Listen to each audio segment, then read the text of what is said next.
சுற்றுலா பயணிகள் வருகை அதிகரித்துள்ளதால் நீலகிரி மாவட்டத்தில் போக்குவரத்து மாற்றம் செய்யப்பட்டுள்ளது. விவரங்களை செய்தியாளர் ஜான்சனிடம் கேட்கலாம்.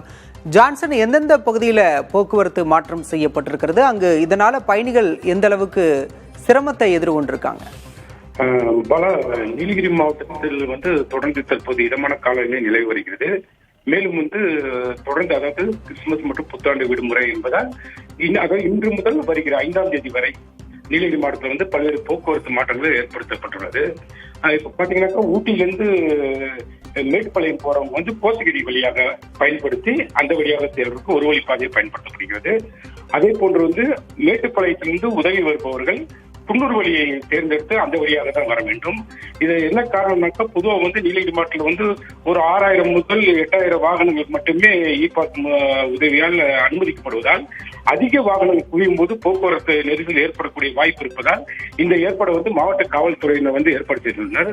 தொடர்ந்து பாத்தீங்கன்னாக்கா நீலகிரி மாவட்டத்தில் காலை நேரத்தில் 2.9 டிகிரி செல்சியஸ் வெப்பநிலை இருப்பதனால சுற்றுலா பயணிகள் மிக அதிக அளவில் வருகை தருகிறார்கள்.